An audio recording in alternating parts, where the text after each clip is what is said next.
Assalamualaikum warahmatullahi wabarakatuh. Pada kesempatan kali ini, saya Pipit Lia Pasira bersama dengan Panglima Bunaya akan menyampaikan materi dari mata kuliah Perbandingan Pendidikan dengan judul Sistem dan Kebijakan Pendidikan di Negara Finlandia. Hari ini kita akan membahas beberapa poin penting mengenai sistem dan kebijakan pendidikan di Finlandia. Berikut ulasannya. Poin yang pertama yang akan kita bahas adalah sejarah pendidikan di Finlandia. Ya, teman-teman ketahui bersama bahwa Finlandia merupakan salah satu negara dengan sistem pendidikan terbaik di seluruh dunia. Sejak tahun 1968, Finlandia melakukan revolusi pada sistem pendidikannya. Pada saat itu, pemerintah memutuskan untuk menghapus sistem pendidikan berjenjang atau biasa disebut dengan parallel school system. Kemudian menggantikannya dengan pendidikan dasar nasional 9 tahun. Parallel school system ini dinilai tidak efektif karena pada kenyataannya terdapat perbedaan kemampuan murid dalam menerima dan mencerna ilmu yang diberikan. Akibat dengan fenomena tersebut, setiap murid tidak menerima kualitas pendidikan yang merata. Oleh karena itu, pemerintah Finlandia beralih menggunakan sistem pendidikan wajib dasar 9 tahun, di mana seluruh anak pada usia 5-19 tahun menerima materi dan kualitas pendidikan yang sama dan seragam. Upaya ini ditempuh pemerintah Finlandia untuk memeratakan kemampuan seluruh murid tingkat pendidikan wajib dasar. Kemudian proses penilaian atau asesmennya dilakukan secara nasional dari hasil pembelajaran yang dilakukan terhadap seluruh siswa sekolah dasar kelas 9 di seluruh sekolah di Finlandia. Penilaian nasional tersebut menyediakan informasi tentang kualitas dan hasil pendidikan dan pelatihan yang dicapai untuk kemudian dipadankan dengan tujuan pendidikan yang tertuang dalam kurikulum dasar nasional. Kemudian laporan hasil dari penilaian tersebut tidak diterbitkan secara umum. Hal ini diterapkan guna menghindari fenomena stratanisasi peringkat sekolah dan siswa yang hanya akan menimbulkan dampak negatif. Poin yang kedua adalah tujuan pendidikan di negara Finlandia. Tujuan utama sistem pendidikan Finlandia adalah mewujudkan high level education for all, yang mana tujuan tersebut mengupayakan agar seluruh rakyat Finlandia dapat mengenyam pendidikan hingga tingkatan tertinggi secara merata dengan kemampuannya, keahlian, dan kompetensi yang terbaik. Pendidikan dasar di Finlandia dikembangkan sedemikian rupa agar mampu menjamin kesetaraan kesempatan bagi seluruh rakyat untuk menikmati pendidikan terlepas dari faktor gender, strata sosial, latar belakang etnis, dan golongan. Fokus utama sistem pendidikan adalah kemerataan pendidikan guna menunjang tingkat kompetensi rakyat dalam menyokong pembangunan nasional berdasarkan inovasi. Hak tersebut dijamin dan tertuang di dalam konstitusi negara Finlandia. Poin yang ketiga adalah proses pendidikan di negara Finlandia. Pendidikan di Finlandia menekankan pada pentingnya diagnosis dan intervensi dini terhadap kesulitan atau hambatan yang dihadapi murid dalam belajar. Pendidikan Finlandia menjamin bahwa tidak ada murid yang tertinggal dalam pembelajaran. Di Finlandia bahkan ada ungkapan bahwa murid khusus adalah murid yang selama pendidikannya belum pernah mendapatkan perhatian khusus. Hal ini menandakan bahwa di Finlandia pemberian perhatian khusus terhadap siswa adalah hal yang sangat penting. Dukungan bagi murid yang membutuhkan perhatian khusus disediakan melalui tim perkembangan murid yang ada di setiap sekolah di Finlandia. Tim perkembangan murid ini terdiri dari guru, psikologi sekolah, konselor pendidikan, dan kepala sekolah. Setiap kasus dicari solusinya secara individual. Maksudnya adalah murid yang memerlukan perhatian khusus akan dibawa ke kelas yang terpisah dan disediakan rencana pembelajaran secara individual. Yang keempat adalah budaya pendidikan di negara Finlandia. Masyarakat Finlandia begitu menghargai pendidikan. Hal ini dapat dilihat terutama dari penghargaan masyarakat terhadap profesi guru.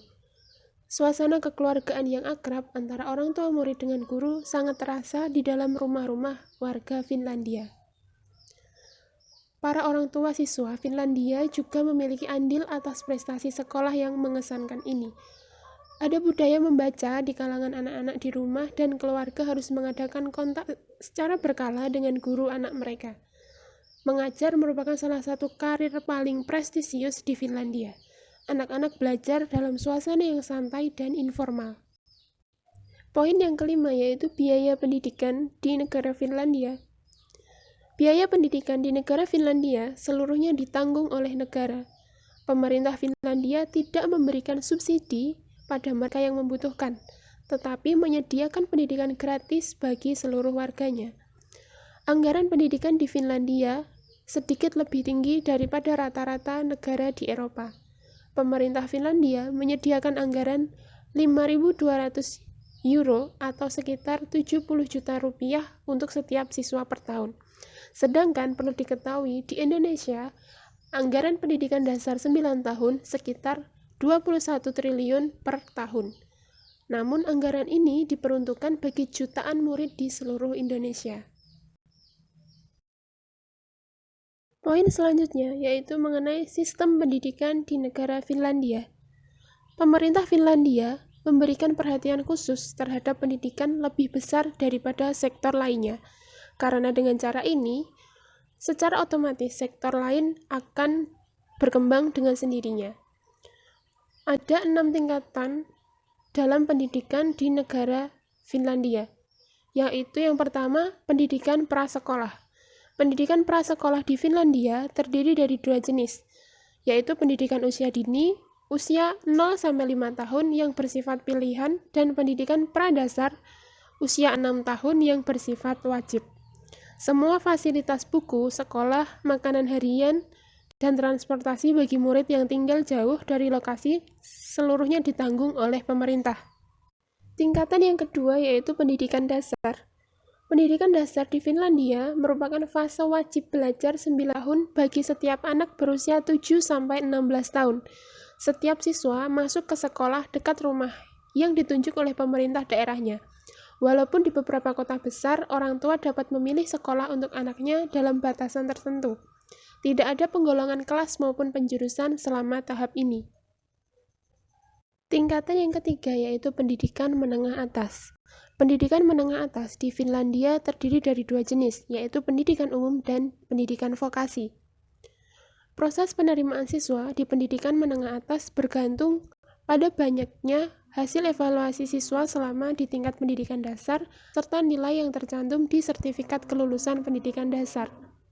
Lulusan semua pendidikan menengah atas, baik pendidikan umum maupun vokasi, mendapatkan kesempatan yang sama untuk melanjutkan ke pendidikan tinggi atau universitas.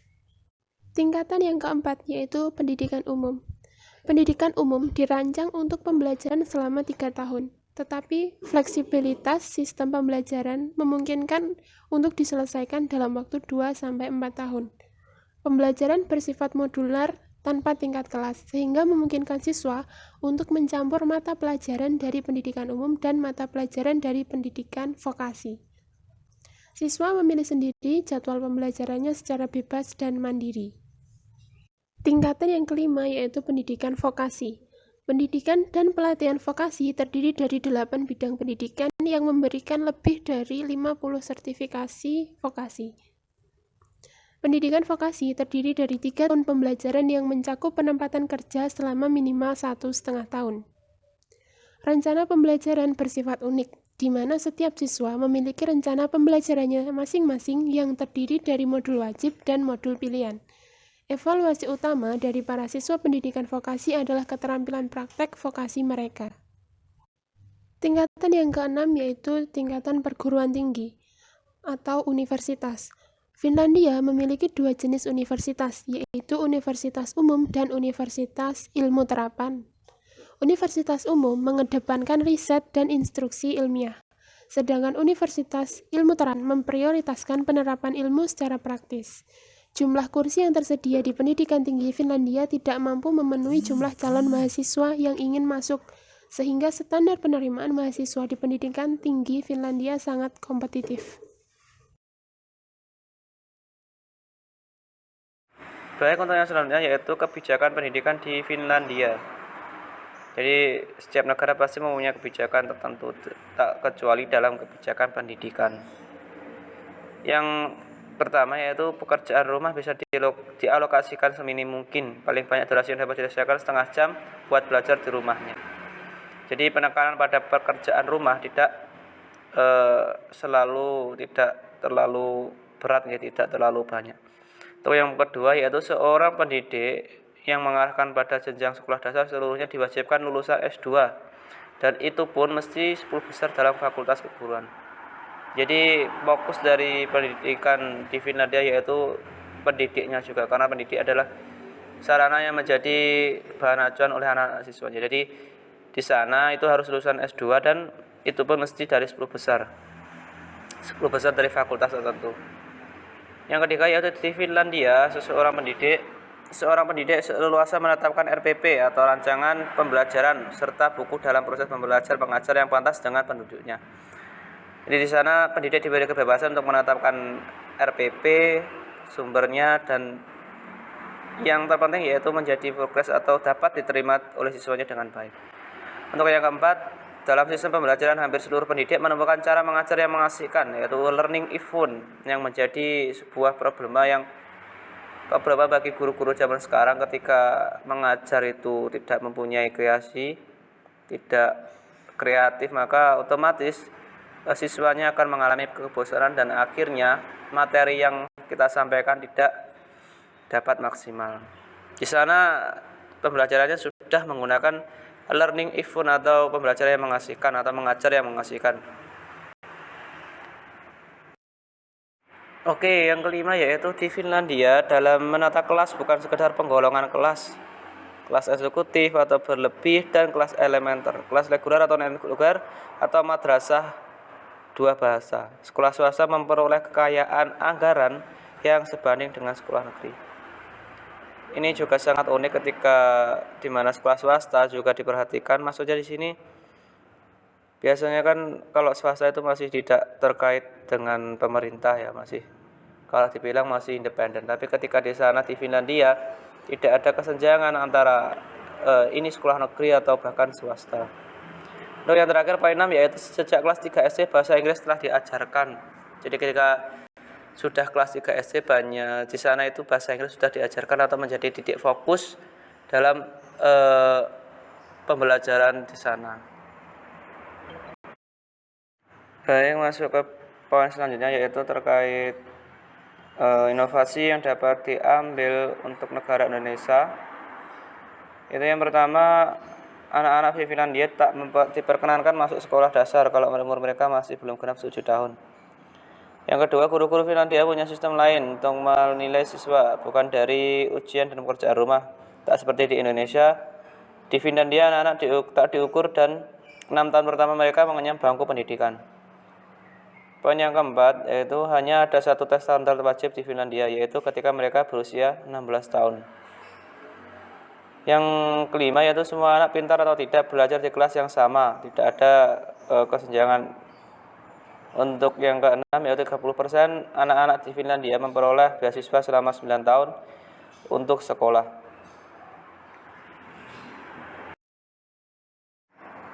Untuk yang nomor 7 yaitu 66% anak di Finlandia mengenyam pendidikan hingga perguruan tinggi.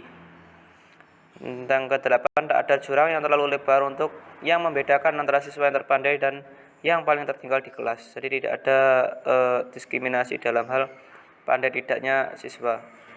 Nomor 9, kelas sains di Finlandia diisi maksimal 16 siswa sehingga mereka dapat praktik dan melakukan penelitian secara optimal dan menemukan sebuah inovasi-inovasi baru untuk menjadi sebuah hal yang dapat diperbincangkan kemudian hari. Untuk poin yang ke-10 yaitu 93% orang Finlandia adalah lulusan sekolah tinggi. Jadi ketika kita berada di negara Finlandia, kita mendapati bahwa 93% orang dari Finlandia itu mengenyam pendidikan sekolah tinggi dan lain-lainnya. Untuk poin selanjutnya. Oke teman-teman, berikut video yang dapat kami sampaikan sebagai pemateri pada hari ini. Semoga bermanfaat untuk teman-teman semua. Apabila ada salah kata, kami dari Pemakalah memohon maaf yang sebesar-besarnya. Akhiran, wassalamualaikum warahmatullahi wabarakatuh.